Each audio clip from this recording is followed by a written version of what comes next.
This story takes place within the borders of a great, enlightened, and civilized country. This is the story of a certain city and what it did about this common curse that plagued the land.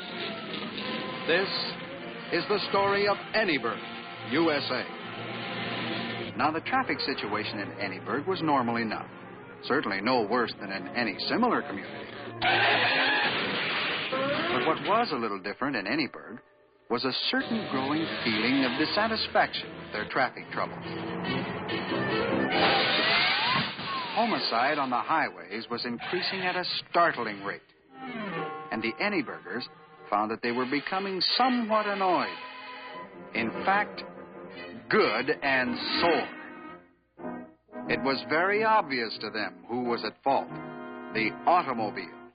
And so the automobile was placed on trial for its life. Will the prosecutor proceed with a cross-examination? Ladies and gentlemen, behold, on the stand a representative of this criminal band. You are an automobile, are you not? Answer the question, you rattling old putt. Your Honor, I beg leave to consult with the witness. These legal proceedings are scaring him witless. Objection! Permission is granted. Now, calm yourself, Lizzie. Don't get in a tizzy. The judge is supposed to be neutral. But is he? Come. Enough of this coddling. I've got to be, toddling. Isn't it the absolute truth that you roared through a 20-mile zone, flagrantly making of our speed laws a mockery? That you then did crash into a restaurant and smash all the crockery?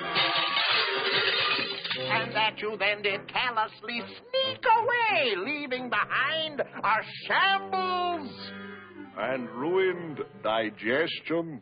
Well, yes, I guess I... Your witness. No questions. Next witness. And now, I've placed upon the stand a culprit known as Sports Car. His crime? Just guzzling alcohol and spitting flames. And that's far from all. He takes delight in burning rubber. Screeching tires. And racing as if off the fire. Do you deny these things are so? Yeah, man, I guess you ought to know. A hopeless case beyond suggestions. Your witness now, sir. No questions. And next, ladies and gentlemen, gaze upon this decrepit old heap. He's got only one eye and no brakes at all, and just enough power to creep.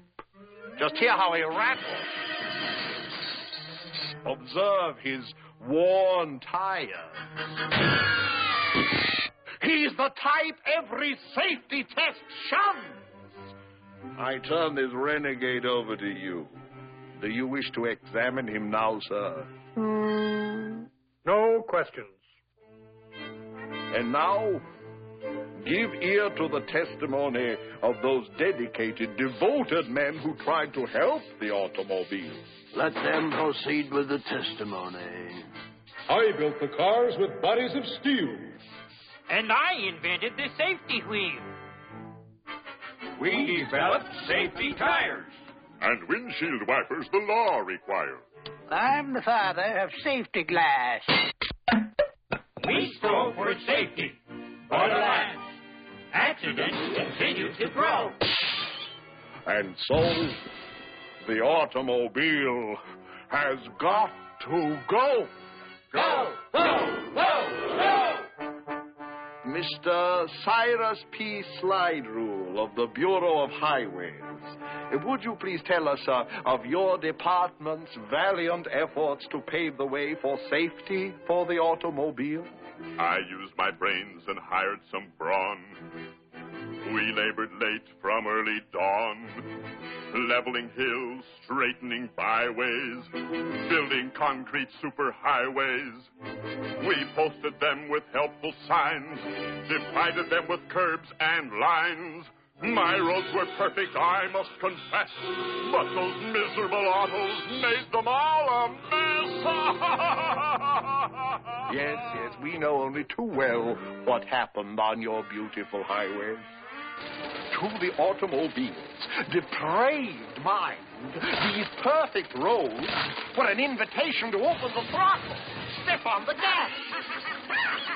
They took delight in following dangerously close behind each other with spectacular and disastrous results. Oh, there's only one end to this tale of woe. The automobile has got to go. Ladies and gentlemen, I rest my case. I know you will bring in without delay a verdict of guilty. And now, what has the attorney for the defense got to say? With your indulgence, I'll set the scene. Please gaze upon my magic screen. Now, what appears before your eyes? A speeding automobile, would you surmise? Let's fade the car out, if we can. And what's revealed? A speeding man. Okay, baby. Let's see if we can do 90. Can't let that train beat me to the crossing. Come on. Clear the road. Little does this chap realize he's heading straight towards his demise. Your car's body is made of steel. But alas, frail human bodies are harder to heal. Now, would you call this car drunk? No, sir, not at all. It's the people inside it who've had alcohol. We won't get home until morning. We won't get home until morning. To mix alcohol with driving is rash. Note the result. The inevitable... Now, here's the police lineup. All violators. Look 'em over. Ordinary citizens. Okay, take this one. What's the charge? Reckless driving, 2 counts. Looks harmless. Well, take another look. Here's how harmless he is. Take this sweet young thing. The charge, hit and run. Now take a closer look. Could be shoot and run just as well. Take this mild-mannered gentleman. He's a speeder, a 3-time offender. Let's get him into correct focus. This is no exaggeration. Look out for him. Lights, please. I think we all know who the criminal in this case really is. It's you, and it's me too. Say, where did everybody go? Ha-ha, they've seen the light of day. The trial is done, and you have won. The results of this trial were far-reaching. People all over the country took it upon themselves to drive with politeness and consideration. Safety and sanity returned to the highway. The motor millennium had arrived. But not for long. Well, it was a nice try. And where there's life, there's hope. Let's hope.